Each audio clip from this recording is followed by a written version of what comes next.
Boa tarde a todos e todas, sejam bem-vindos. A primeira aulinha de conteúdo nossa, né, do Cálculo 1.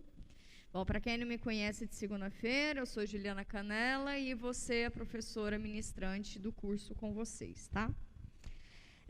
Eu queria dar algum avisinho antes, para quem ainda não tiver cadastrado no Moodle. Entre em contato, por favor, com o projeto via e-mail, tá? Já eu reforço qual que é o e-mail, mas, se não me engano, já vai estar todo mundo bonitinho, engraçadinho lá. Algumas sugestões de conduta: a máscara sempre no rosto, tampando o nariz e o queixo, ok? A gente ainda está em pandemia e estamos num ambiente fechado, com capacidade de quase 200 pessoas. Não vamos ser o coleguinha que vai espalhar a doença ou que pode se contaminar, tá bom? Vamos cuidar da gente e do próximo. Outra coisa, para quem está aqui na frente das câmeras, toma cuidado ao levantar, para sua cabecinha não aparecer aí, e aí ficar projetando e, enfim, ficar nas imagens gravadas, tá? Lembrando que a nossa aula também é transmitida pelo YouTube. E aí, caso alguém estiver no meio do caminho, chegando, dá para ter contato com isso. Dá para entrar, que seja à distância. Bom, vamos comentar algumas coisinhas sobre esse nosso período do pré-cálculo, né? Como eu já contei para vocês, hoje, quarta, sexta, segunda e quarta da semana que vem, nós temos um período que pode ser considerado um período de nivelamento, né? Então, eu pego algumas definições, algumas propriedades, algumas funções que são interessantes, que vocês viram ao longo do ensino básico de vocês, dou aquela pincelada que para mim é interessante, tá? Então, eu apresento algumas propriedades, principalmente os gráficos dessas funções, porque essas funções serão funções elementares para o nosso curso, serão funções basais para o nosso curso, tá bom?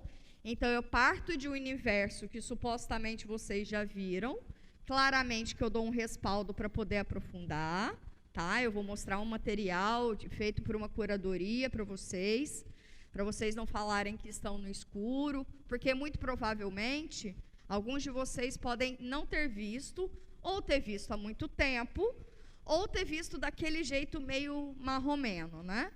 E não é isso que a gente quer. A gente quer que chegue todo mundo no mesmo nível daqui para a próxima semana, tá bom? Então, eu vou mostrar para vocês o material, para vocês terem contato. Para quem ainda não assinou o termo de autorização de divulgação de imagem, é muito, muito, muito importante, tá? Como eu disse para vocês, as nossas aulas estão gravadas, e aí vocês precisam ter autorização de divulgação de imagem de vocês, tá bom? Que mais? Acho que só isso. Outra recordação, a lista de exercícios já está rolando, os plantões de monitoria já estão rolando, lembrando que aqui do lado de cá e de cá vocês têm 2 monitores, acenei para os meninos verem vocês, muito obrigada. Então, procure-os caso vocês tenham dificuldade, mesmo que na aula, se já tiver alguma dificuldade, chama eles, ou então os microfones para vocês tirarem dúvidas, tá? Tem uma coisa que eu acho que é muito importante, eu acho que é muito característica minha enquanto professora. Para mim, não existe pergunta burra, pergunta idiota, pergunta estúpida, não existe isso. Se é uma dúvida, é uma ausência de conhecimento. Se é uma ausência de conhecimento, o meu papel é resolver essa ausência de conhecimento. Senão não precisava estar aqui, né? Vou falar para vocês, lê o livro e vida que segue, tá? Então, por que eu estou reforçando isso? Porque se eu não tenho o feedback de vocês são muitos, né? Muitos. E ainda tem máscara, então eu não sei ainda aquela cara, tipo, nossa senhora, não estou entendendo nada. Então, se vocês não estão entendendo, se tem qualquer tipo de dúvida, por favor, não estou entendendo, volta aí, tá ruim aqui, tá bom? Porque senão eu vou falando. E aí eu vou falando. E aí, às vezes, uma dúvida que poderia ser sua e de mais pelo menos 50 pessoas, lembrando que aqui a capacidade é 200, então dúvida de um pode ser dúvida de 50 outras pessoas, literalmente. Tá? Então, pensando que dúvida de um pode ser dúvida de outras 50 pessoas, vamos soltar isso, vamos verbalizar, tá? Tá bem? Estamos combinado? De verdade, estamos combinado? Esse curso não é para mim. Esse curso não é para mim, esse curso é para vocês. Tá bem? Tá bem? Então, tá bem. Então, vamos lá. Lembrando que as notas dos professores já estão no sistema. Tudo que eu vou falar aqui no quadro está muito melhor lá. Aqui eu dou só aquela chamada de atenção e uma explicadinha, tá bom? Então, tá tudo lá. Eu vou, ao longo desse curso inteiro, não só do pré-cálculo, algumas aulas eu vou apresentar uns vídeos curtos que ou eu gravei para o projeto, ou foi de uma curadoria, enfim. Porque eu acho que isso fica um pouquinho mais dinâmico que eu só ficar na frente do quadro escrevendo e falando. Eu acho isso muito cansativo. E essa é uma herança do período remoto que eu acho que a gente pode usar a nosso favor. Então, vídeos curtos, eu digo, no máximo 8 minutos, tá? 8, 10 no máximo. E se eu achar que está longo demais, eu corto ele e começo a falar, tá bom? E, então, eu vou exibir alguns vídeos e volto explicando, entendeu? Então, no quadro que está escrito aqui atrás, ele já está nas notas. Isso aqui é só para acelerar a minha explicação depois. Sucesso!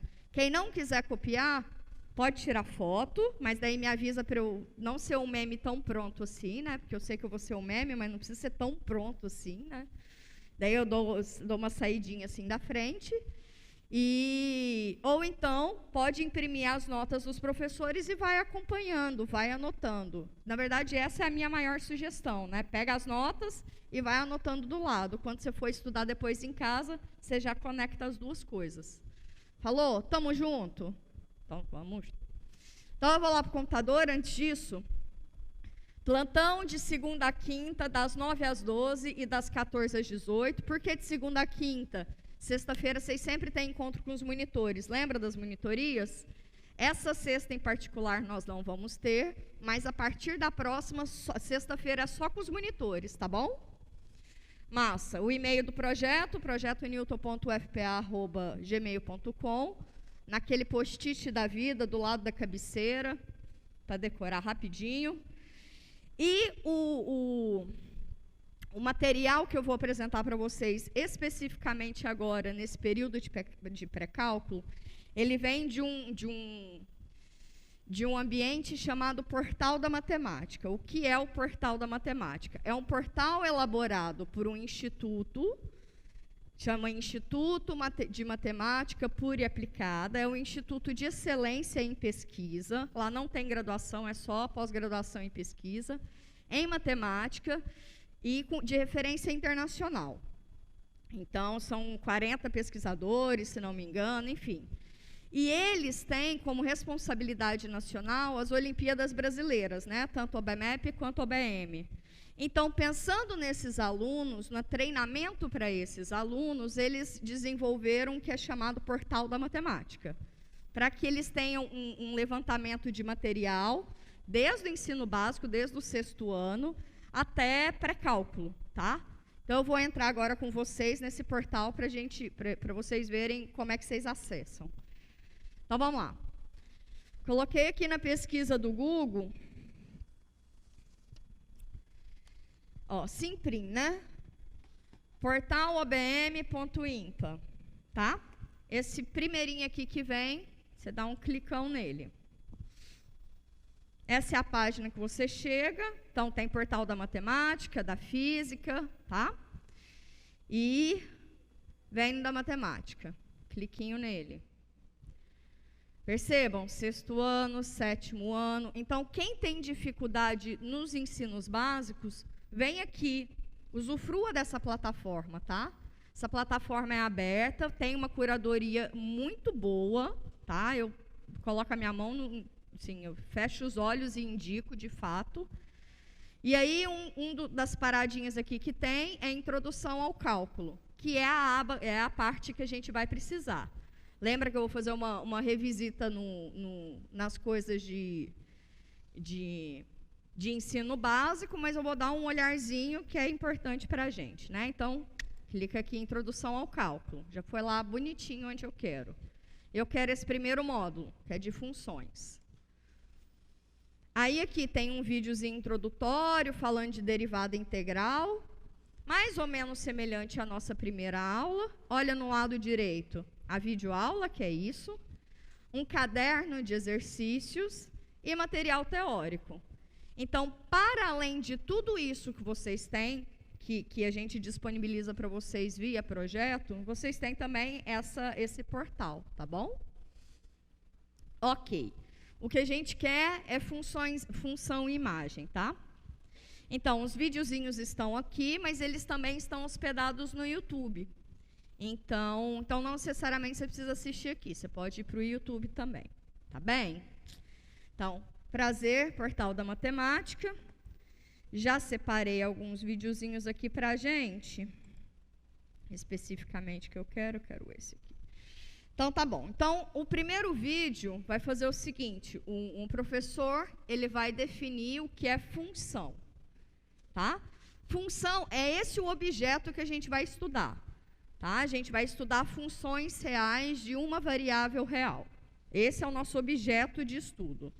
Então, ele define de maneira geral, a partir de conjuntos quaisquer, e aí, a partir daí, ele particulariza esse ambiente para funções reais de uma variável real, e aí vem algumas funções especiais. Então, esse é o resuminho da nossa aula, tá bom?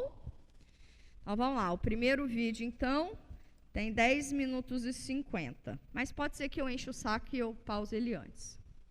Posso ir? Bom vídeo, gente. Olá, pessoal. Eu sou o professor Gustavo Adolfo. Bem, na nossa aula de hoje, a gente vai começar o nosso curso de Introdução ao Cálculo. Vamos falar aí do conceito de função, tendo em vista que função é uma ferramenta central em todo o estudo do cálculo. Então, antes de a gente começar as definições do cálculo propriamente dito, a gente vai fazer uma grande revisão aí dessa parte conceitual de funções, tendo em vista a importância desse tema. Tá bem? Bom, então vamos começar pela definição. Então eu tenho o seguinte, dados dois conjuntos x e y não vazios, e essa informação é importante, uma função f de x em y é uma regra ou um conjunto de instruções que diz como associar a cada elemento x de x um único elemento y, que a gente diz que é y igual a f de x, pertencente a y1. Tá? Então, a anotação é a seguinte, você tem aqui uma função f de x em y, onde para cada x eu tenho associado esse elemento. Esse conjunto aqui x, ele é chamado de domínio da f,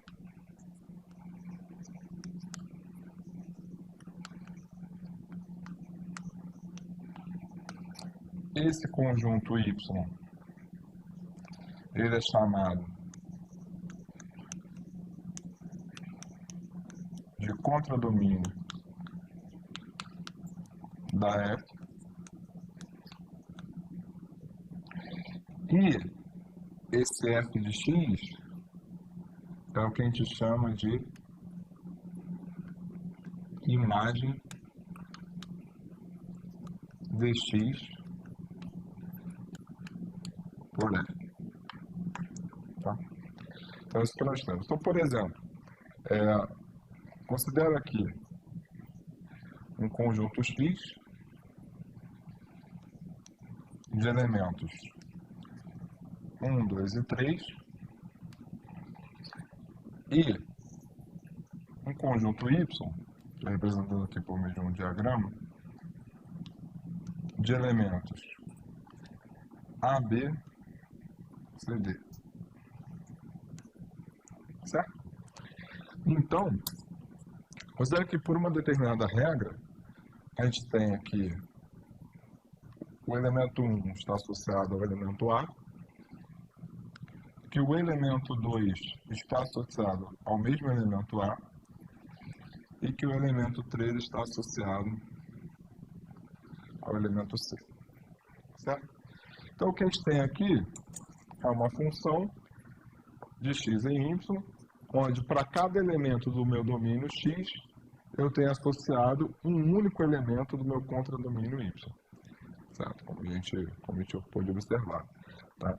E, ainda analisando aqui, o que nós temos? Né? Qual vai ser a imagem de 1?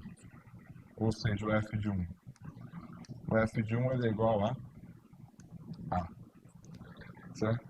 Quem é a imagem de 2? A imagem de 2 é o próprio A.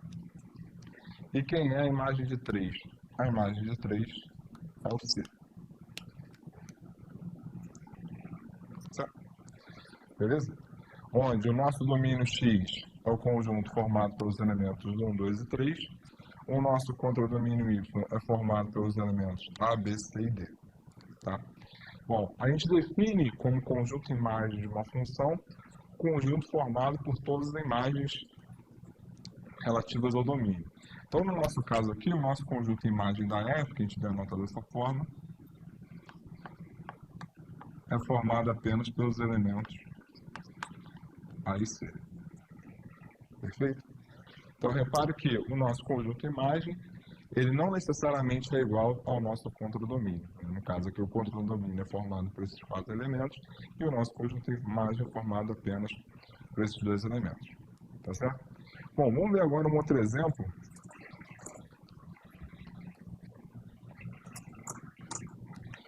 Então, o que nós temos? Nós temos aqui uma função, chamar aqui de f, tá?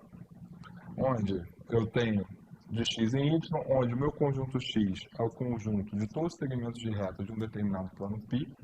Então, considerando um determinado plano, todos os segmentos de reta desse plano. E o meu conjunto y é o conjunto formado por todas as retas desse mesmo plano. Tá? Então, eu tenho num plano todos os segmentos de reta e todas as retas. Perfeito? Então, a regra que associa cada segmento de reta a uma dessas retas é: essa reta aqui no contradomínio, ela tem que ser mediatriz desse segmento x. Então, esse aqui é o nosso f de x. Certo? Então, para cada segmento, eu sempre vou ter o quê? Uma única mediatriz. Então, a gente tem... Então, repare. Lembrando, o que é mediatriz no segmento? Né? Você tem um segmento de reta. Considero que é um segmento de reta AB.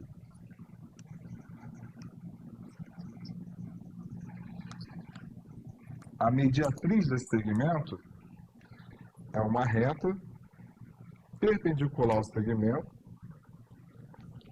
Então, chama que essa reta é perpendicular ao segmento AB, que passa pelo seu ponto médio. Então, divide esse segmento ao meio. Então, é fato que, para cada segmento, eu sempre terei apenas o quê? Apenas uma mediatriz. Então, de fato, essa regra que associa a cada segmento de reta do meu plano a uma reta, né, a sua mediatriz, né, essa regra que está somado a esse conjunto e essa relação é uma função. Já se eu fizesse o contrário, ou seja, se eu tomasse como domínio o meu conjunto de todas as retas do plano e o contradomínio, o conjunto de todos os segmentos, e a regra fosse, a reta tem que ser mediatriz de tal segmento, aí já não seria uma função. Por quê? Porque eu posso ter uma mesma reta sendo mediatriz de mais de um segmento. Basta, por exemplo,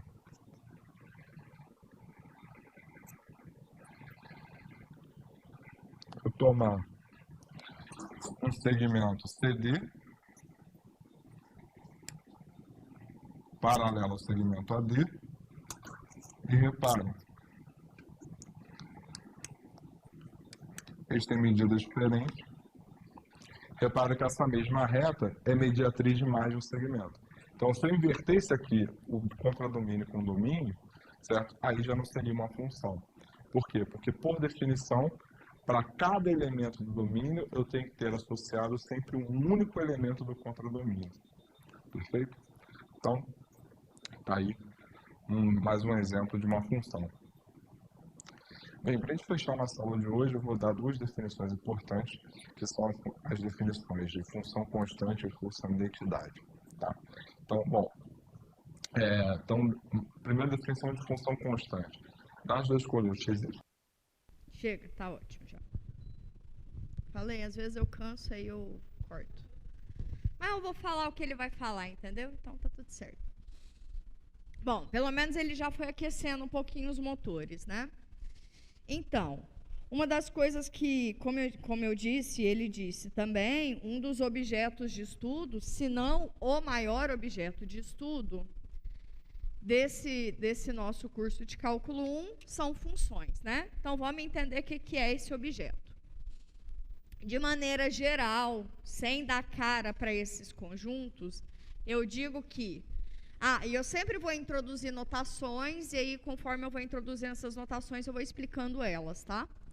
Então, dados dois conjuntos, x e y, esse sinalzinho de igual cortado significa diferente. O zero cortado também significa vazio. Então, dados conjuntos x e y diferente de vazio, porque eu quero que tenha pelo menos um elemento, né? Senão não faz sentido falar entre eles. Uma função f de x em y ou de x sobre y, denotado por f, dois pontinhos, x, setinha, y, é uma lei ou uma regra que associa cada elemento xzinho de x, um único elemento y em y. A esse elemento y, no conjunto de chegada, a gente pode denotar ele como f de x, tá bom? Isso aqui é uma notação, tá? Do mesmo jeito que você tem essa notação assim, você pode ter essa notação assim, você pode ter essa notação assim, tá? Tudo significa funções. É a função f aplicada na variável x, tá? No elemento x. E aí, como o elemento meu está sempre à direita, a gente diz, então, que a função que está avaliando primeiro está sempre mais próximo do elemento, tá? À esquerda, ok? Então, a gente sempre olha da esquerda para a direita, as coisas acontecendo, tá? Isso aqui vai ser importante quando a gente falar de funções compostas. Vai ficar bem mais claro isso. Mas ok. E aí, como é que... Aí, eu vou comentar com vocês, vou dar um nome para esse meu conjunto de saída e dar um nome para esse conjunto de chegada, tá bom? Mas, como é que eu posso representar esses objetos? Tá? Como é que eu posso entender esses objetos? Representações de um objeto como esse podem ser via tabela. Então, eu dou um elementozinho no meu conjunto de saída. Via regra, eu vejo quem é o elementozinho do conjunto de chegada, certo? Certo? Isso é prático, professora? Zero prático. Eu preciso ter que esse meu conjunto de saída tenha uma série de propriedades para que isso seja... para que isso descreva absolutamente a minha função, tá?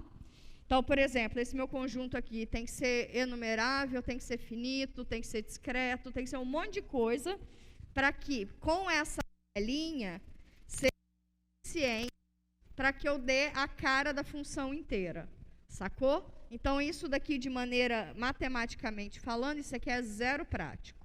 Corta isso aqui da vida. Mas é um tipo de representação. Para dados pequenos pode ser suficiente.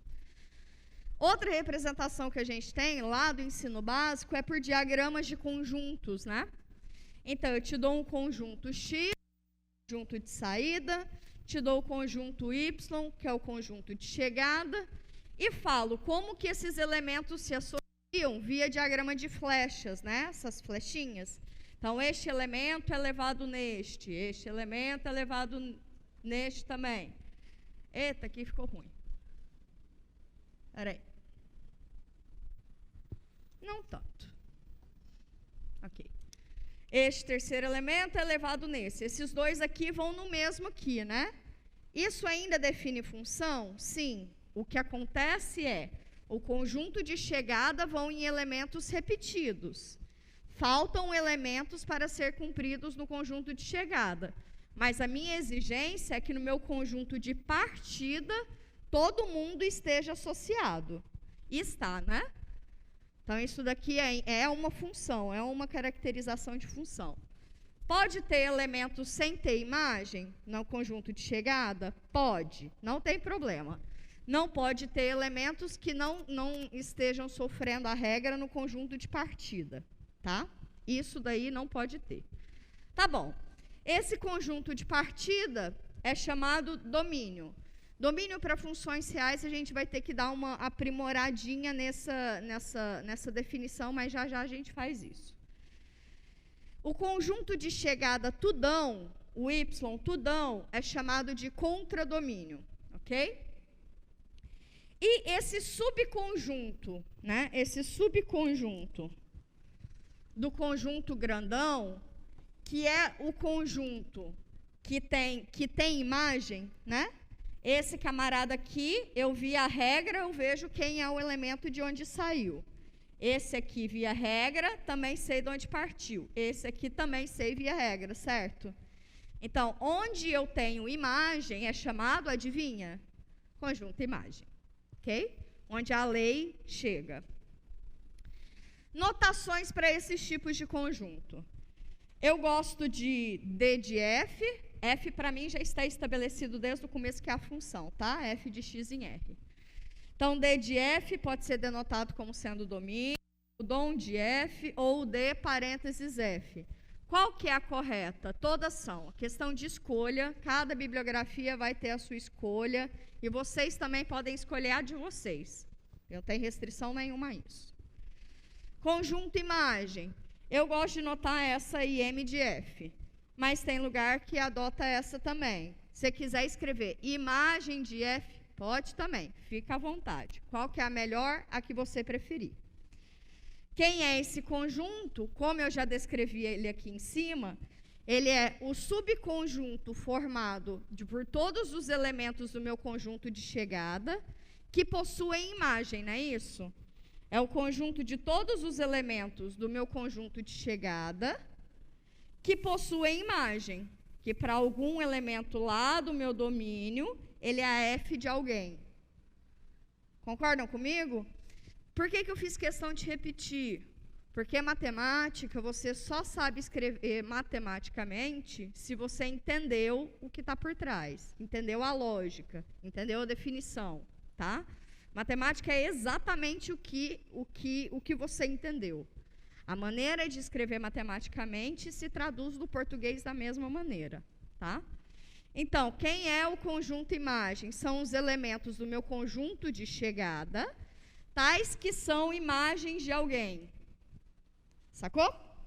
Beleza. E outro tipo de representação, e essa sim é a seara que a gente quer mergulhar, esse sim é o universo que para a gente é mais interessante, é o que a gente chama de gráfico, tá? O que é o gráfico? É um conjunto formado por um par ordenado, tal que a primeira entrada é um elemento que está lá no meu domínio, a segunda entrada é a imagem deste elemento pela função. Então, eu só falo gráfico se for um gráfico de função, tá bom? Este é um elemento do cartesiano x por y, do conjunto x por y, tá? Ou seja, f de x é um elementozinho que está em y e x é um elementozinho que está em x, tá bom? Tal que isso daqui acontece para quê? Para todo x. Então, eu percorro todo x para que eu tenha esse conjunto, certo? Esse conjunto é um subconjunto do conjunto grandão x cartesiano y, tá bom? Percebam que eu não estou fazendo nenhuma restrição, tanto de função quanto de conjunto, falando que tem que ser enumerável, finito, nada disso. Tá bem geral, tá? E aí, agora a gente vai ver algumas definições de funções com esses objetos ainda, com esses conjuntos ainda, mas que terão a mesma caracterização para outros tipos de conjunto, tá?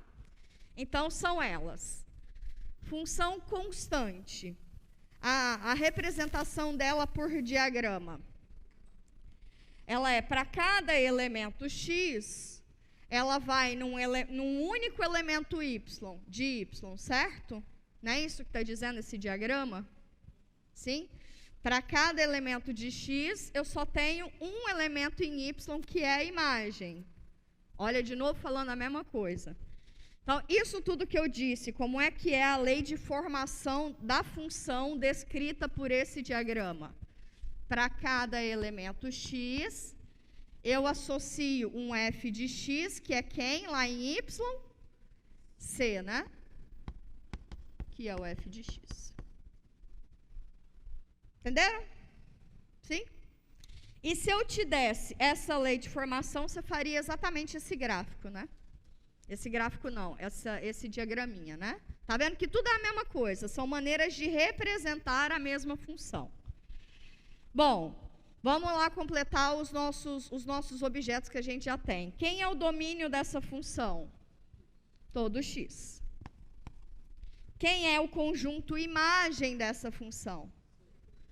Só o ponto C, né? Então, isso aqui é a denotação para um ponto só, ou o que a gente chama de conjunto unitário. Tá bom? Fechou. O contradomínio é o y, tá? Agora, vamos olhar isso de maneira gráfica.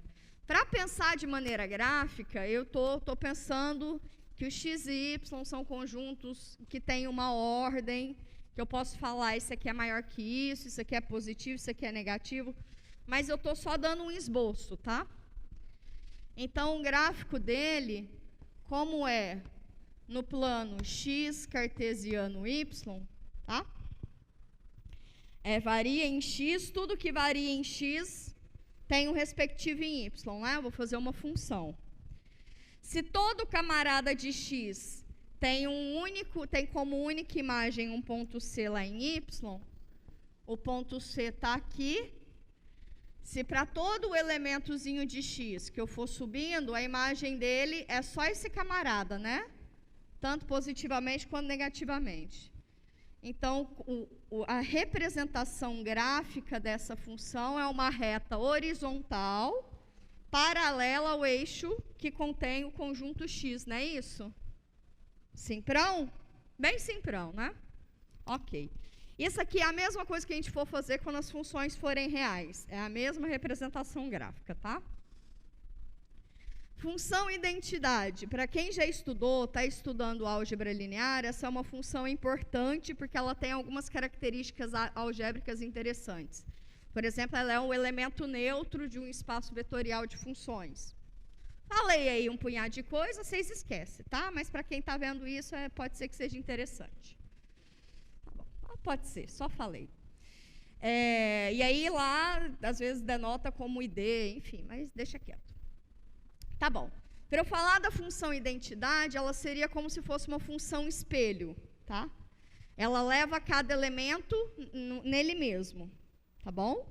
Ela leva cada elemento nele mesmo. Então, beleza. Então, se é cada elemento nele mesmo, eu estou saindo de x e caindo em x, né? A imagem de cada um desses elementos é ele mesmo. Então, de x1 é x1, x2 é x2, x3 é x3, certo? Como é que eu escrevo ela como função, como lei de formação? Para cada elemento x, quem que eu associo? X. Não é isso? Não é ele mesmo? Eu levo x em x, para todo x. Então, essa daqui é a lei que descreve essa função. Concordam comigo? Sim? Sucesso. Domínio dessa função. Imagem dessa função. Contradomínio dessa função. Também. Tudo x. Tá? Percebam, então, que algumas funções, às vezes, o conjunto imagem coincide com o contradomínio. Não é via de regra, tá? Não é via de regra. Alright, quem que é o gráfico disso? Pensando que aqui é x, aqui é x. Para cada xzinho aqui, esses elementos eu represento como se fosse a distância, tá? A distância da origem até o ponto. Então, sei lá, isso aqui é x1, x2, x3, aqui também é x1, x2, x3, então esse elemento é levado nesse, esse elemento é levado nesse, esse elemento é levado nesse, sacou? Então, de certa forma, eu vou ter uma reta que divide esse quadrante ao meio, tá? A gente pode pensar, e aí essa reta aqui, ela é exatamente quem? Y igual a x. É a reta chamada reta identidade, ok? Isso vai ser importante quando a gente falar de funções inversas, funções inversíveis, tá? Massa. Um negócio, tem uma moça ali com uma... Isso, arruma isso, a máscara, por favor. Obrigada. Agora, um negócio. Deixa eu me recordar aqui o que é. A gente pode falar dessa função também como sendo... Vou falar aqui umas bobeiras também, vocês podem esquecer. Mas essa reta aqui pode ser dita como a reta bissetriz dos quadrantes ímpares. Como é que a gente ordena esses quadrantes? Aqui é o primeiro quadrante, segundo quadrante, terceiro quadrante, quarto quadrante, certo? Primeiro e terceiro são quadrantes ímpares, certo? Então, essa é a reta bissetriz, é a reta que divide os quadrantes ímpares, pensando como ângulos, né? Ao meio, tá? Sim? Só uma baboseira aí, pode ser que vocês vejam alguma coisa assim interessante, é só um comentário. Pronto. Vamos para o próximo vídeo? Alguma dúvida? Algum comentário? Algum desconforto? Tá tranquilo? Tá favorável? Favorável nunca tá, né? Mas tá suave. Tá indo. Sim? Então tá bom.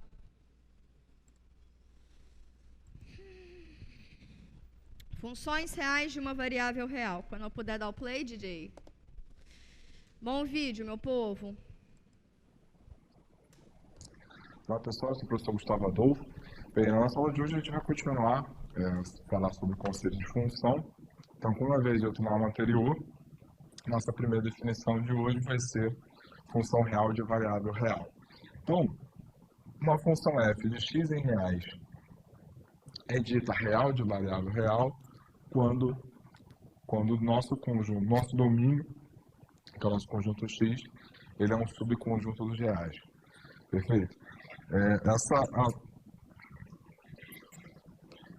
Esse real aqui, ele está fazendo alusão aos elementos do contradomínio, né? No caso, né, as nossas possíveis imagens, e o variável real está fazendo alusão aos nossos elementos do domínio. Lembrando que o domínio, nesse caso, é um subconjunto dos reais. Perfeito? Bom, então alguns exemplos, né? Então, por exemplo, tem aqui uma função de reais em reais, onde para cada x a nossa imagem é igual a x ao quadrado. Então, essa função é uma função real de variável real, uma vez que o contradomínio é o conjunto dos reais e o domínio é o conjunto dos reais. Lembrando que como cada domínio é subconjunto de si mesmo, certo? Então, essa função é uma função real de variável real. Bom, vamos ver aqui agora outros exemplos. Então, por exemplo, aqui a gente tem uma função f de racionais em reais, onde para cada x a gente tem um f de x igual, aí depende, né? Se x for menor ou igual que zero, o f de x é igual a raiz de x ao quadrado mais 1. Se o x for maior que zero, o f de x é igual a x mais 1. Então, repare que a nossa imagem depende de qual valor de x você tome. Para x negativo ou zero, a imagem você obtém dessa forma. Para x positivo, a imagem você obtém dessa forma. Em funções desse tipo, nós dizemos que essas funções elas são definidas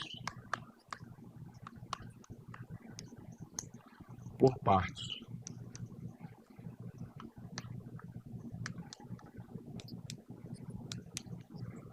Então, uma função definida por partes é uma função em que a sua imagem você pode obter de mais de uma forma, dependendo do elemento do domínio que você tome. Tá certo? Por isso que é uma função definida por partes. Bom, um outro exemplo aqui eu tenho... só um adendo. Essa função é real de variável real, uma vez que o conjunto dos racionais é um subconjunto dos reais. Certo? Bom, agora aqui, no exemplo C, a gente tem f de x em reais, onde para cada x eu tenho um f de x igual a 1 sobre a raiz de x vezes x menos 1. Bom, a gente não especificou quem é esse conjunto x, certo? Mas a gente pode obter um conjunto mais amplo que esse domínio possa ter. Por que eu estou falando isso? Pelo seguinte, repare que, primeiro, a nossa imagem aqui é uma fração, certo? Então, ao ser uma fração, o nosso denominador não pode ser zero. Então, esse caso já tem que ser diferente de zero. E mais do que isso, eu tenho uma raiz quadrada aqui. Como a gente está trabalhando com conjuntos que são subconjuntos reais, né, ao eu ter uma raiz quadrada, o meu radicando ele não pode ser negativo. Então, eu tenho duas coisas aqui. Esse radicando não pode ser zero, porque ele é denominador, e ele não pode ser negativo, porque ele é radicando dessa raiz quadrada. Em outras palavras, o que eu estou dizendo é, esse cara aqui, ele tem que ser estritamente positivo. Perfeito? Então, vamos lá. Então, vamos resolver essa equação. Então, eu tenho x vezes x menos 1 maior que zero. Não é isso? Repare que se a gente fizer a distributiva aqui, o que a gente vai obter? A gente vai obter x ao quadrado menos x. Tá? Mas nesse caso nem precisa. É só um adendo.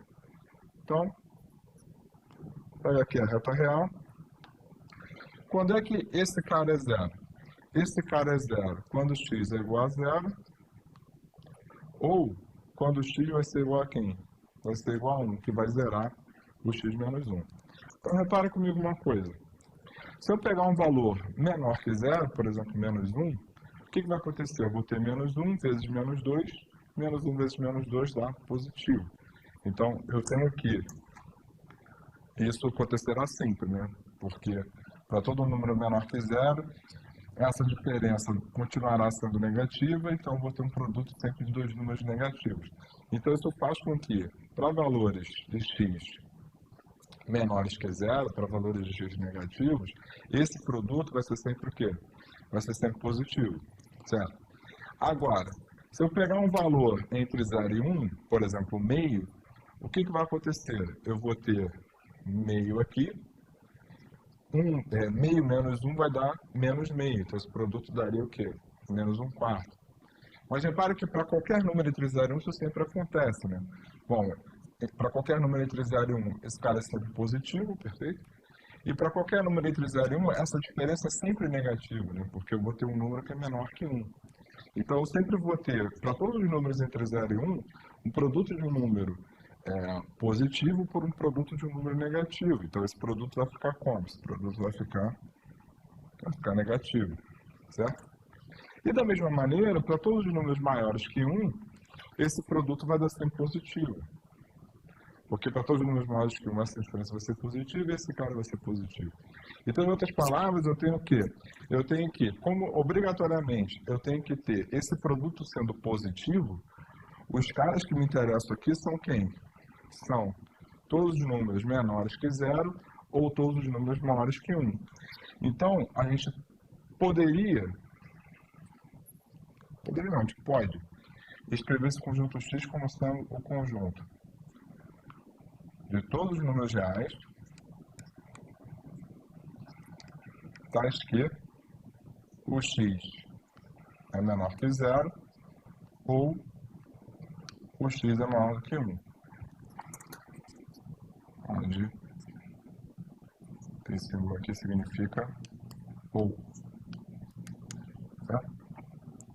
Mas, Gustavo, eu também poderia escrever o X Se eu tomasse o x como todos os números reais tais que o x é maior que 1, esse conjunto também serve como domínio. Porque para todo número maior, porque esse conjunto está contido nisso. Se eu chamar aqui de x1, x2, poderia pegar também um outro conjunto x3, de tal maneira que fosse o quê? Sei lá, x pertence aos reais, tal que o x é sempre menor que zero, que também é subconjunto desse cara. Mas concorda que esse conjunto ele será o domínio mais amplo que eu vou poder pegar? Ou seja, eu nunca vou conseguir algum elemento que não seja menor que zero ou maior que 1, de tal maneira que isso aqui faça sentido. Então, esse conjunto mais amplo possível é o que a gente chama de domínio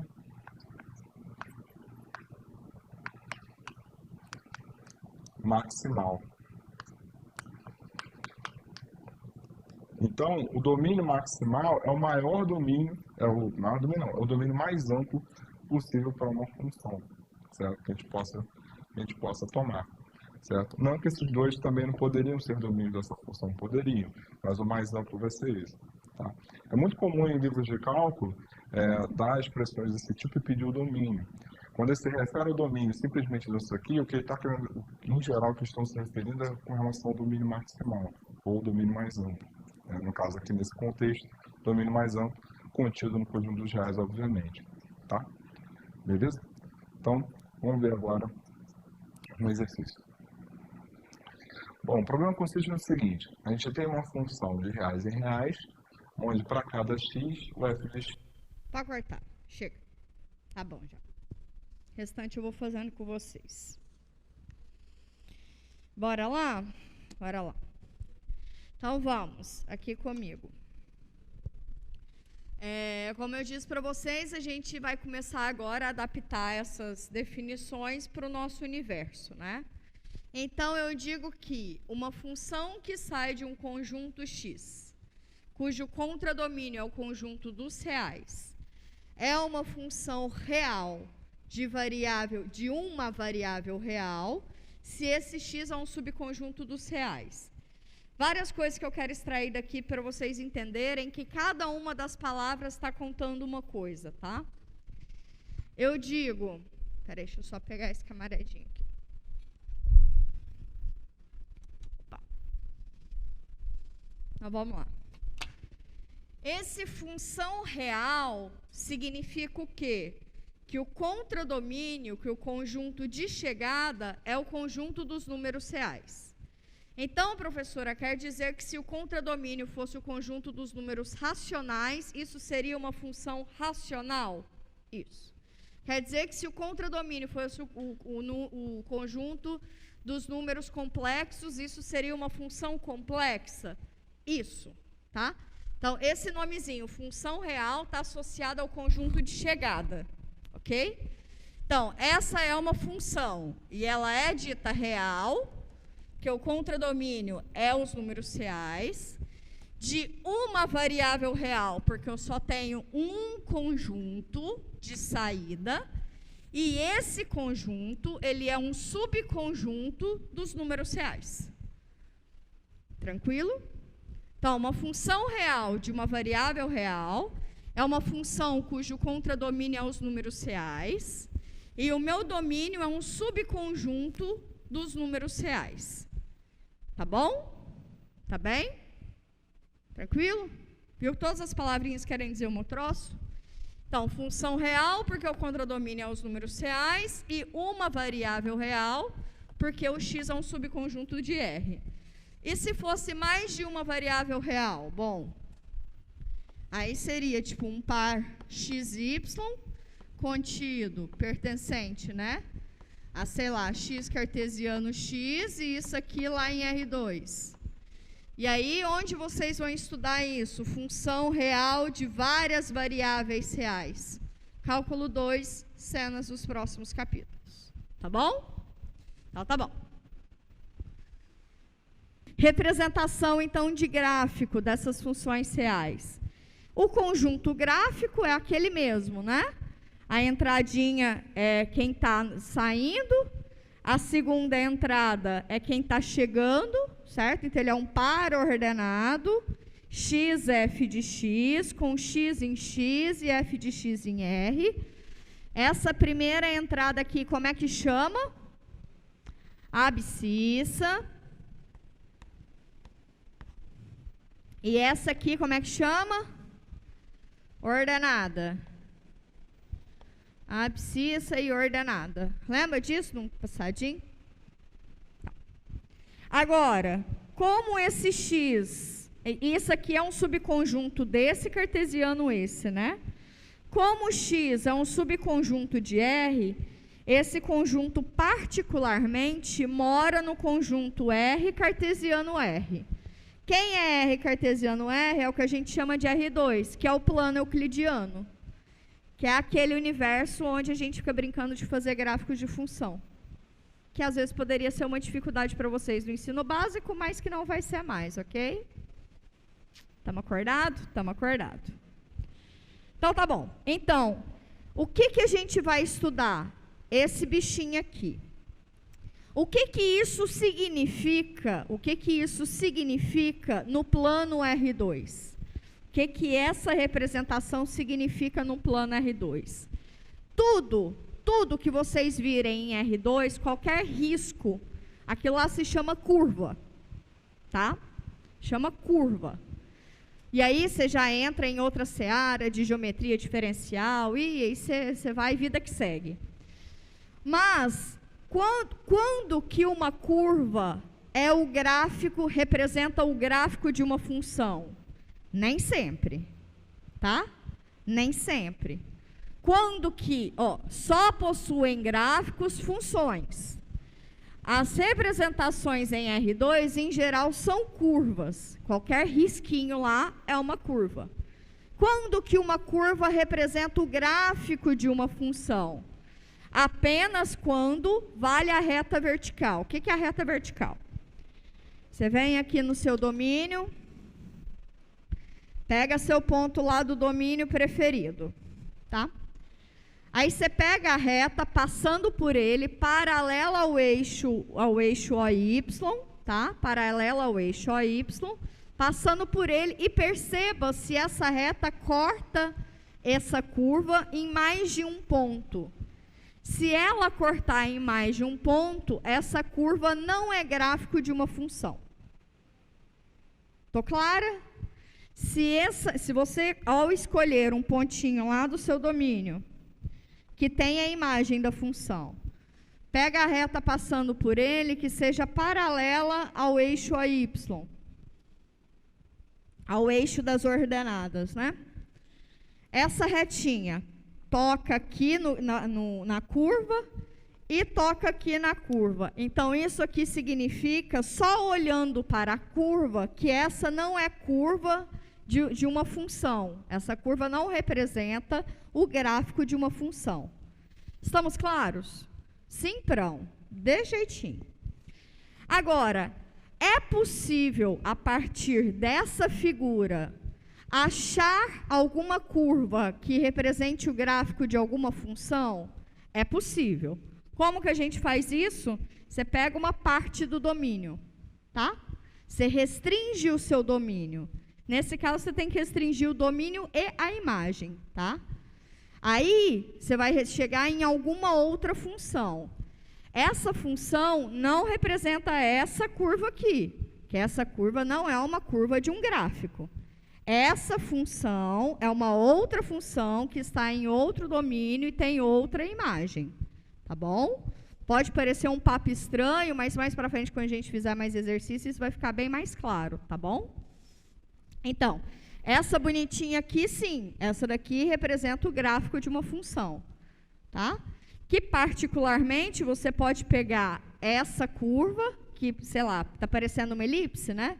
Pega essa curva da elipse, restringe o domínio, restringe a imagem, você vai ter aquilo que vai gerar, vai ser o gráfico, vai ser uma função. Então, essa curva representa o gráfico daquela função. Tá bom? Vamos para exemplo? Já que eu falei de restrição no domínio, vamos para exemplo. E aí a gente conversa com uma coisa que o professor comentou, né? Que não é um negócio que costuma ter em livro, tá? Que é isso de domínio maximal. Arruma sua máscara, por favor. Muito obrigada. Essa história de domínio maximal é o seguinte: pode ser que, não necessariamente, porque o domínio é onde a função está definida, né?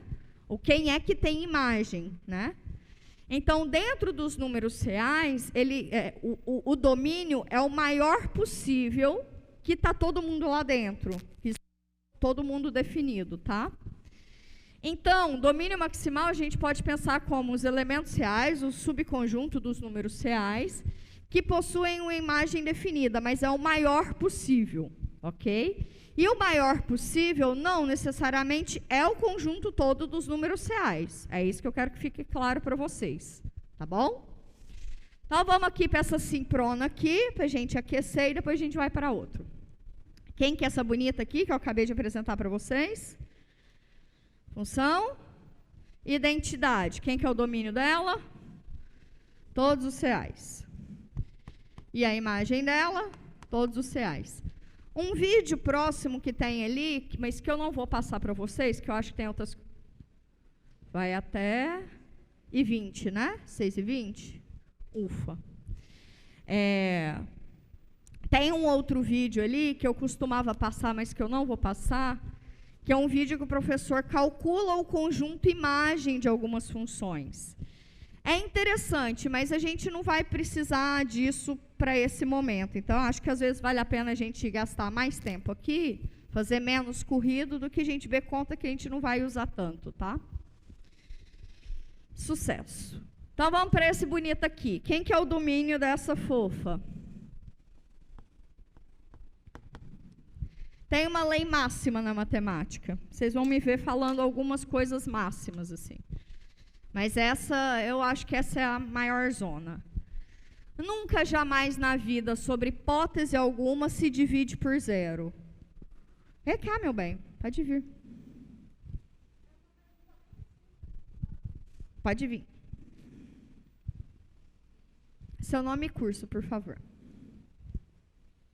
Ana Vitória, de Engenharia de Computação. É porque eu queria saber, quando a senhora falou sobre a reta vertical, na questão da função, se isso vale só para esse mundo que a senhora está trabalhando aí de reais em reais, ou isso é algo geral? Porque eu lembro de ter visto, assim, por rede social, esse tipo de coisa, algumas fotos de funções, e que elas cortavam, às vezes, assim.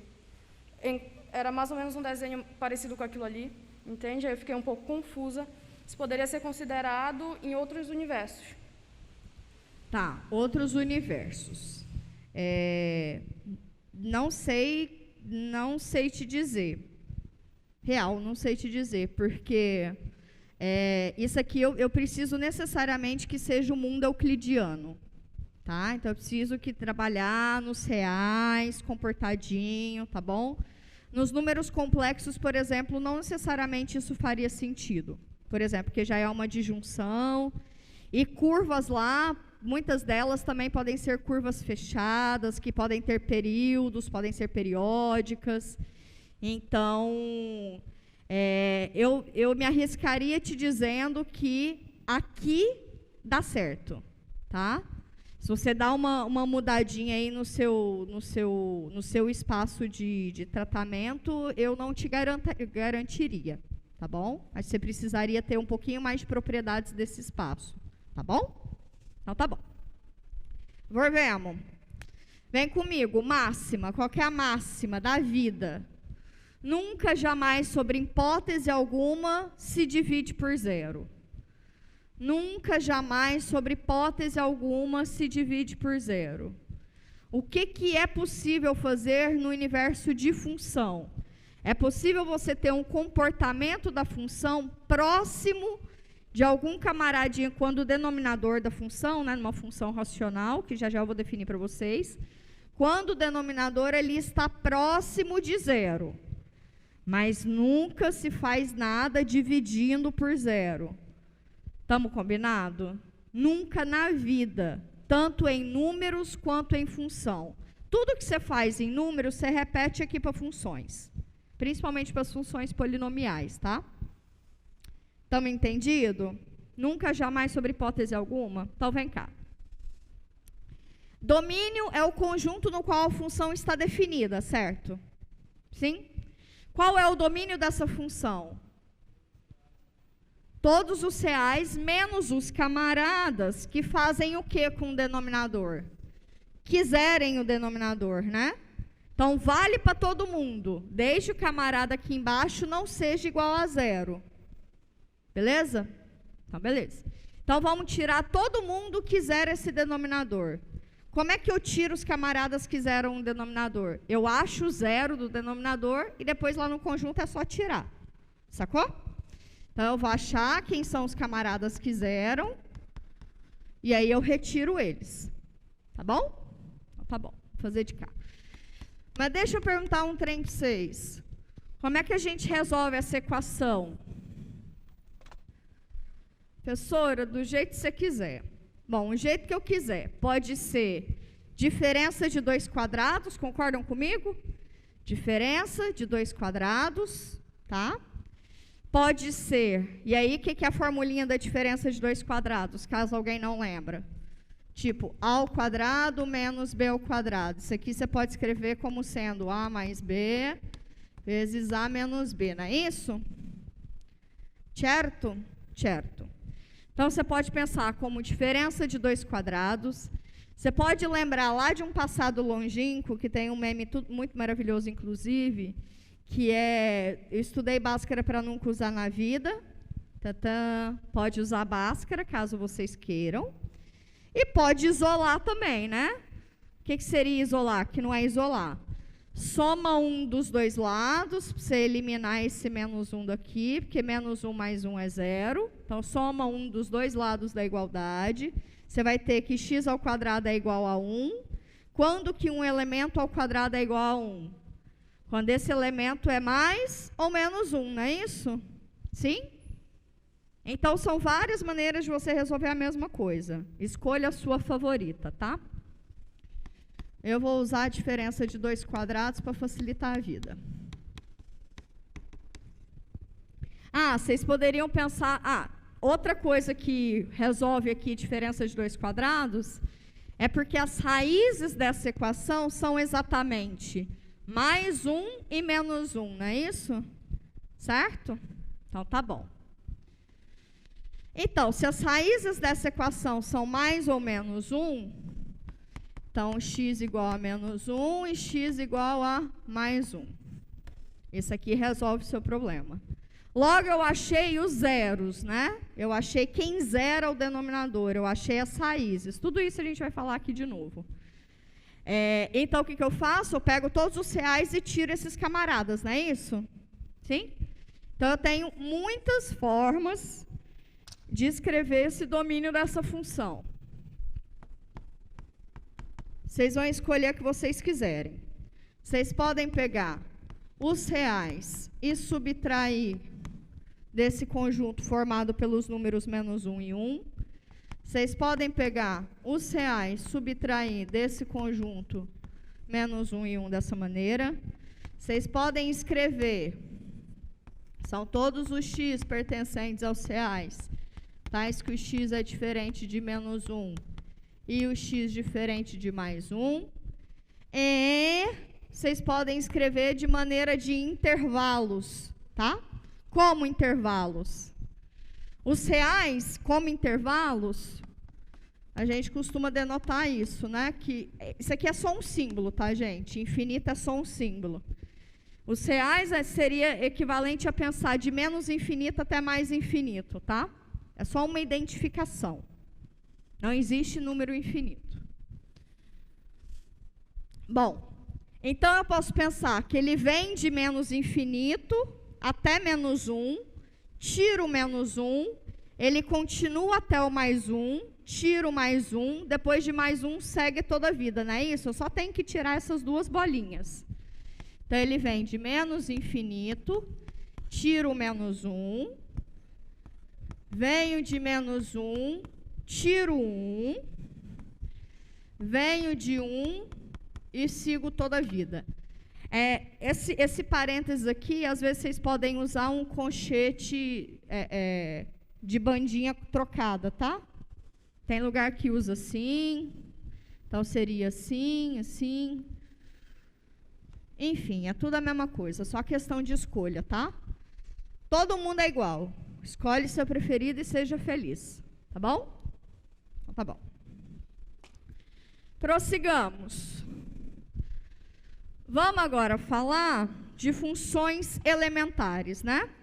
A gente já tem duas funções até agora, que tem nomezinho especial, que são as funções constante e identidade, ok? Ok, agora a gente vai lá para mais uma lista de funções que são elementares também. Primeira delas são as funções polinomiais, tá? No nosso universo lá de álgebra, quando você resolvia equaçõezinhas, é o mesmo que você pensar em um polinômio. Funções polinomiais, polinômio, tá ali andando junto, tá bom? Numa notação de álgebra, que é o meu universo, você pode pensar como sendo um polinômio, ele mora nesse conjunto de coeficientes reais com uma variável real. É a mesma coisa, tá? Você quer chamar de anel de polinômios, enfim. Então, mas o que é uma função polinomial? Ela sai de um conjunto X para o conjunto R, onde esse X é um subconjunto de R, definida da seguinte maneira. F de x é igual a essa soma de números e variáveis. Cada um desses elementozinhos a zero, dessa soma, A0, A1, A2, A3, A4, até a N, são chamados de coeficientes. Ok? O A0, que é esse termo aqui que não tem variável, que é uma constante sozinho, é chamado um termo livre. Se o AN, que é até o maior que vai, ele é diferente de zero, esse N, que é esse maior numerozão, que é coeficiente de alguém, é chamado termo líder. Associado ao termo líder, eu tenho o que a gente chama de grau do polinômio. Isso aqui é só uma anotação, tá? É o grau do polinômio, tá bom? Então, de zero até onde que vai? Você olha para o maior grau. Esse maior grau, na verdade, é o que chama de grau do polinômio. O coeficiente que acompanha o maior grau é chamado coeficiente líder, tá? E o que mais? Esse n aí é um número variando de 0 até n. Um número inteiro. Mas isso aqui é só uma maneira de ver, né? Só uma maneira de ver, tá? Então, polinômios são somas. São somas de produtos entre escalares, né, entre coeficientes e variável, e potências de suas variáveis. Certo? Então, x ao quadrado é um polinômio, x é um polinômio, tá? Vamos entender isso, que são só particularizações desses expoentes, tá bom? Vamos lá. O que foi? Tá tudo bem? Então, quando n em particular for igual a zero, se o n é igual a zero, quer dizer que isso aqui tudão é igual a zero, né? Só esse camarada aqui existe, certo? Certo? Então, quer dizer que o f de x é igual a zero. Se a zero é um número, essa função é constante. Então, em particular, funções constantes são funções polinomiais. Sucesso? Se o n for igual a 1, quer dizer que nessa soma eu só andei até aqui, né? Saí de 0, andei só até 1. Então, só veio aqui. Certo? Essa função A0 mais A1 vezes x, ela pode ser chamada de função, adivinha, linear, de grau 1 ou também afim. Tá?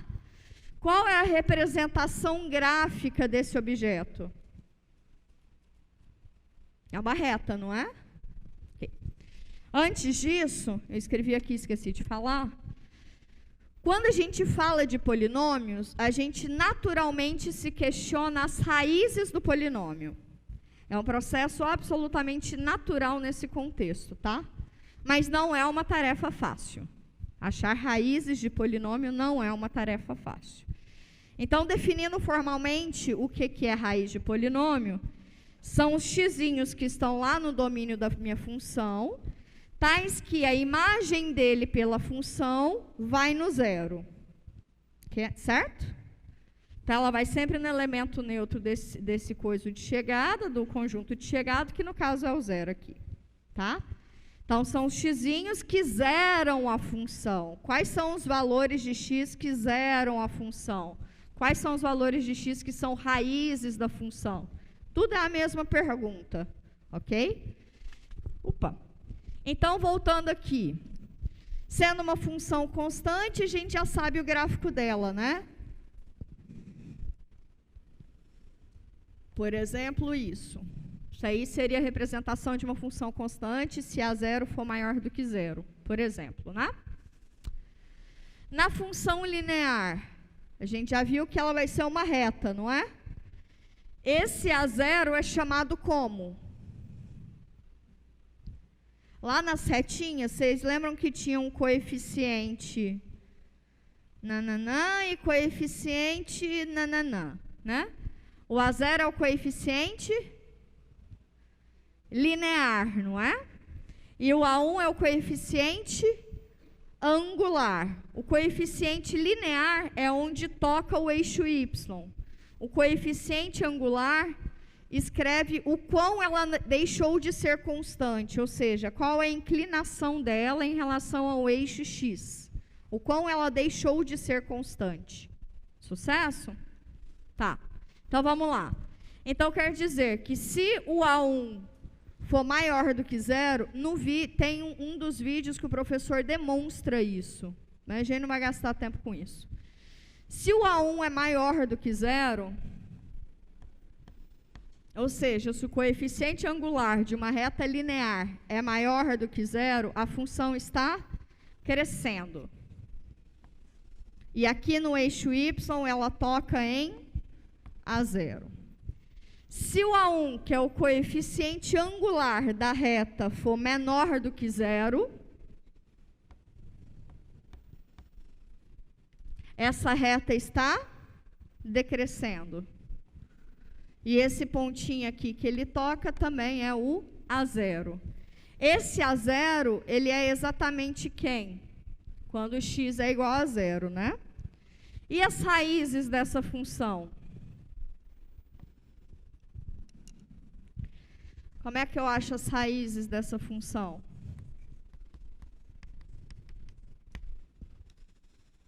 É só fazer f de x igual a zero. Quando que f de x é igual a zero? Quando essa soma aqui é igual a zero, né? Ou seja, A0 mais A1x é igual a zero. Lembra da história lá no passado que era isolar o x? Então, isso não existe em matemática, isolar não, tá? Não isola ninguém não, nem nada. Tadinha das pessoas, vamos agregar. Em matemática, essa história aí que o povo falava de isolar é porque você vai deixar de um lado só o que tem variável e de outro só o que tem número. Mas o que a gente faz isso, na verdade, para eu eliminar esse A0 que está aqui, é só somar dos dois lados menos A0, não é isso? Então, se eu somo menos A0 de cá e menos A0 de cá, isso aqui me dá 1x igual a menos A0, certo? Agora, se eu estou multiplicando, o passar para lá significa dividir, né? Então, eu vou dividir dos dois lados por A1. E aí, sim, eu tenho x, né? Menos A0 sobre A1. Graficamente, o que significa a raiz de uma função? É onde ela vai tocar o eixo x, né? Aqui. Ela toca aqui. Como o meu A1 é negativo, A1 é negativo, menos com menos dá mais, então o x é positivo, então toca aqui mesmo, tá certinho. Ok? Ok. Do mesmo jeito, vocês pensarem do lado de cá, tá? Beleza. Agora, para n igual a 2, ainda é um universo tranquilo, super tratável, então a gente pode falar dele. Para n igual a 2, a f de x é igual a quê? A0 mais A1x mais A2x elevado a 2, não é isso? Isso aí é chamada função o quê? Pode chamar ela de função quadrática. Pode chamar ela de função parabólica. Pode chamar ela simplesmente de função de segundo grau. Bom? A representação gráfica disso aqui é chamada de reta, tá? E a representação gráfica de um polinômio de grau 2 é chamada parábola. Ótimo. E aí, como é que a gente acha as raízes de uma parábola? Olha, numa aula só a gente está chamando esse menino 2 vezes. Vocês nunca mais podem dizer na vida que vocês não vão usar isso de novo, tá?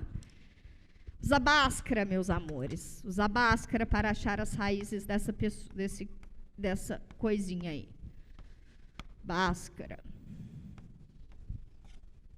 Nazaré Tedesco agora está chateada. Vamos lá, e como é que são os gráficos dessa bichinha? As possíveis, né? Os possíveis gráficos. Aqui eu estou pensando no universo ideal, tá? Estou pensando que as raízes, quando eu achei, x1 e x2, elas são distintas. São distintas, daí eu estou pegando já um gráfico simétrico. Estou pegando um universo ideal mesmo. Os físicos fazem isso, eu também vou fazer isso. Então, vem. Então, aqui é x1, aqui é x2, ok? Então, eu tenho essa possibilidade de gráfico e essa possibilidade de gráfico, não é isso? x1, x2. Lá no passado, talvez não muito distante para vocês, mas para mim um tanto. Lá no passado, esse menino aqui, que é exatamente de onde a função vem decrescendo e depois ela passa a crescer, ele recebe o nome, não recebe? Como é que chama ele? Ponto de vértice, não é isso? E aí você tinha uma formulinha para deduzir o x do vértice e o y do vértice, que dá para deduzir ele se você sair de um universo ideal, que as raízes são simétricas, lá. Então, é ponto de vértice. Tanto aqui em cima, quanto aqui embaixo, né? Mas ele pode receber um outro nome, e esse nome para a gente ele é mais interessante, que é o quê? Ele é o menor valor que a função assume, concordam comigo? O menor valor que a função assume, porque a função vem decrescendo e só depois dele ela passa a crescer. Então, ele é também chamado de ponto de mínimo. Tá?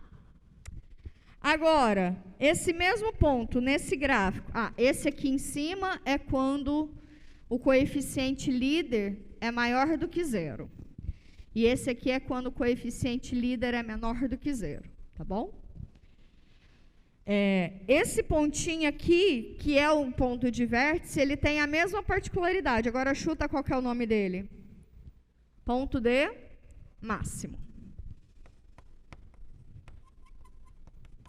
Porque a função vinha crescendo, a partir dele ela deixou de crescer.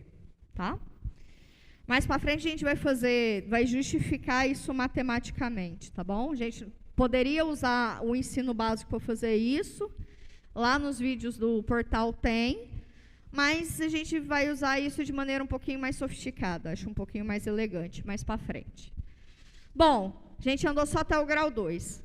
Para grau 3, a gente tem uma formulinha para fazer, tem pelo menos 3 tipos de gráfico, então não vou fazer isso, mas tem uma formulinha para você achar as raízes, que são as fórmulas de girar, tá? Existe aí no material da vida. Grau 4, se você consegue decompor ele como produto de polinômios de grau 2, você consegue achar as raízes. Se não, dá um trabalho. Se não me engano, até grau 5 você tem lá. Tem umas raízes, não sei o quê, umas combinações de coeficientes. Mas percebam que a coisa não é muito elegante. Né? Não são apresentações elegantes, são apresentações desgostosas, né, de se olhar. Então, você percebe que existe um grau de dificuldade aí alto. E, de fato, achar raízes em matemática não é uma tarefa fácil. Não é uma tarefa nada fácil, tá? Inclusive, alguns tipos de funções, a gente costuma ter até métodos para aproximar, para achar raízes, ok? Bom, método de biseção, enfim, vocês fizerem um curso de cálculo numérico, uma das coisinhas é fazer isso. Beleza, vamos lá.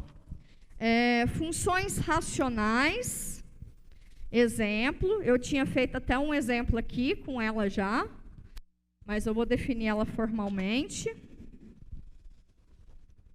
Como é que eu fiz ali? 2.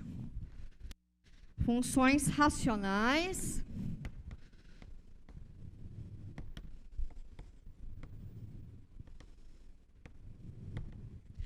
São funções da forma P de x sobre Q de x, onde P e Q são polinômios reais de uma variável real, tá?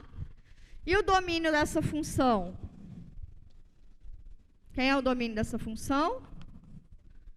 São todos os x'inhos pertencentes aos reais, só que o denominador tem que ser diferente de 0. Eu tenho que tirar exatamente todas as raízes deste elemento, desse polinômio, para achar quem é o domínio dessa função. Certo? Certo. Ok.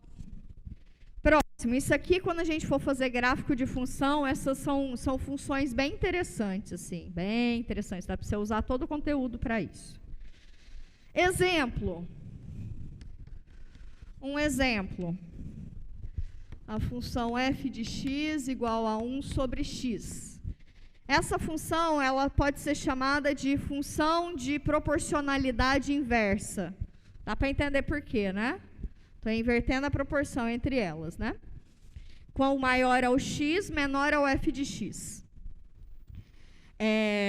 Quem é o domínio dessa função? Divide por 0? Não, então é quem?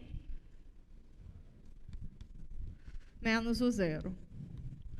Que vocês também podem denotar assim, tá? Pode ser todos os outros conjuntos, é que eu estou com preguiça de escrever. Bom, mas o gráfico dessa função recebe um nome particular. O gráfico dela mais para frente vocês vão entender por que é isso, mas o gráfico dela é assim, tá? O 0 está fora, né? Ou seja, esse eixo inteirinho aqui está fora do domínio, ou seja, a função não toca esse eixo, né? O 0 está fora do domínio, então a função está para lá ou está para cá, tá? E isso recebe o nome até, inclusive, de assíntota. Tem uma assíntota horizontal e uma vertical. Cenas dos próximos capítulos. Mas essa curva, enquanto curva, ela tem um nome. E o nome dela é hipérbole. Massa. Função potência e função modular para fechar. Nossa Senhora. Isso porque eu cortei um punhado de vídeo, viu? Não adianta, cada vez a gente dá essa aula de uma vez, de um jeito. Então, vamos lá. 2, 3. Opa. Função potência. Não confundir potência. Não confundir com função exponencial. Função potência, a base é uma variável e o expoente é um número, tá? Função exponencial, a base é um número, o expoente é uma variável, tá? A gente vai ver essa outra função mais para frente, pode ficar tranquilo. Então, quem é a função potência? A base é uma variável e o expoente é um número. Um real, não nulo. Ok, vamos fazer particularização desse número. Se n aí é um inteiro positivo, se ele é um inteiro positivo tipo 2, então é x ao quadrado, x ao cubo, lá, isso aí é o mesmo que função polinomial. Perfeito. Pronto. Se o n é um número negativo, isso pode ser tipo x elevado a menos 2. O que esse menos faz com a função? Desce o camarada, não é? Vocês lembram disso no passado? Esse menos faz o quê? Desce o camarada. Lembra disso? Não? Mais ou menos. Como é que a gente pode representar meio? Pode representar ele como sendo 2 elevado a menos 1. Não é isso? Sim? Menos 1 só desce ele. Como é que a gente pode representar 2 terços? 2 terços não. Bom, com polinômio se você tem uma variável elevada a um número negativo, esse menos lá em cima desce o camarada, tá? Ok? Ele desce o camarada, certo? Então, se o n é um número negativo, essa função ela passa a ser uma função racional.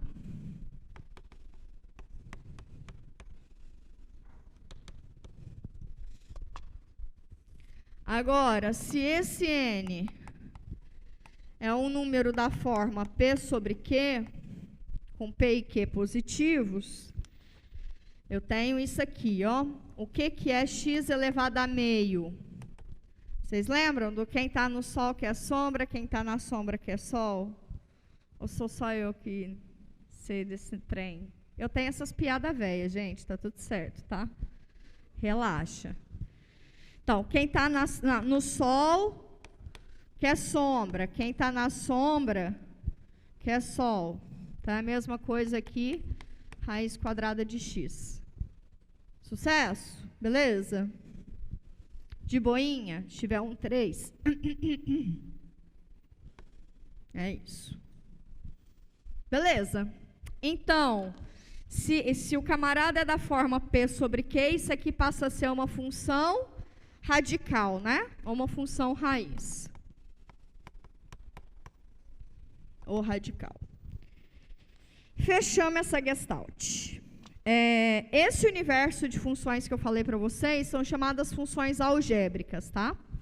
Que são funções que você, operando entre elas, ainda vai dar uma função da mesma natureza. Operar quer dizer fazer operações. Operações a gente vai ver na segunda-feira, operações entre funções e entra composição também.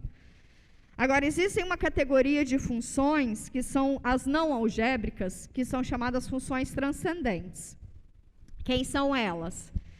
Logaritmo, exponencial e trigonométrica. A gente vai ver isso na próxima semana. Todas essas funções nós vamos vê-las na próxima semana, tá?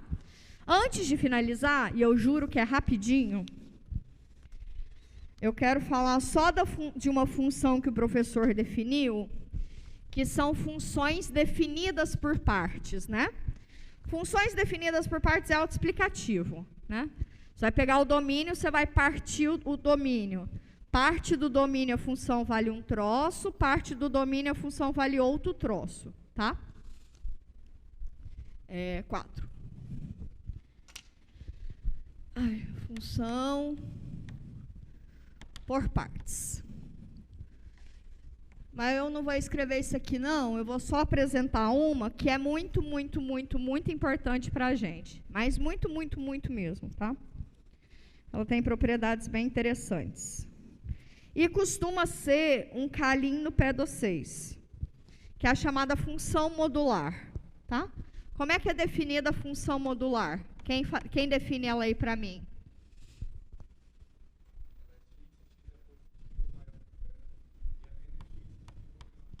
Muitíssimo obrigada. Ela vale x, ou seja, ela vale o camarada lá dentro. Se o camarada lá dentro for maior ou igual a 0, ou se o camarada lá dentro for menor do que 0, ela vale menos ele. Percebam o jeito que eu disse. A função vale o camarada lá dentro, se o camarada lá dentro for maior ou igual a 0. Ela vale menos o camarada lá dentro, se ele for menor do que 0. Ok? Então, dá para perceber, por exemplo, quando x está à esquerda de 0, tipo menos 2, o que vale a função? 2. Menos com menos dá mais. Se o x é igual a 2, a função vale 2. Então, 2 é imagem de menos 2 e de 2, certo? Ok? Como é que é o gráfico dessa função? Aqui, à direita de 0, ou seja, nessa banda de cá, essa função aqui é exatamente a função identidade, não é isso? Cada elemento leva nele mesmo. Então, ela é a identidade aqui. Aqui, ele é o simétrico da identidade, concorda comigo? É só eu multiplicar por menos essa função. Se ela estava crescendo, ela vai passar a decrescer. Ok? Lembra lá do 2 que eu falei? Se aqui eu tenho x igual a menos 2 e x igual a 2. X igual a 2, a imagem dele é 2. X igual a menos 2, x igual a menos 2, é menos ele, né? Então, a imagem dele também é 2. Tá bom? E aí, fica de exercício para vocês. Eu acho que eu faço lá nas notas, eu não tenho certeza. Por exemplo, descrever o que significa essa função e o gráfico dela. X menos 1, ela vale. Se o camarada lá dentro for maior ou igual a 0, ela vale ela mesma, não é isso? Se o camarada lá dentro for menor do que 0, ela vale menos ele, não é isso? Usem os parênteses na vida, tá? Usa os parentes. Parente não é muito bom, não, mas a gente precisa usar eles. Aqui, pelo menos. Tá bom? Tá bom. E aí, então, o que é essa função? Aqui, qual é o domínio da função? Vai ser à direita de 1, porque quando eu jogar esse menos 1 para lá, ele vira mais 1. Então, a função vale essa reta à direita de 1 e vale menos essa reta à esquerda de 1, ok? Então, o gráfico dessa função, vocês vão fazer ele devagarzinho depois, mas o que acontece é que ele só desloca uma unidade do anterior, tá bom? Desloca positivamente, tá? Esse pontinho aqui tem uns pontos interessantes, isso aí é não derivável, isso aí é chamado bico, é chamado de ponto singular também, tem várias coisas interessantes, mas a gente fica por aqui, chega, tá todo mundo cansado, né? Também tô.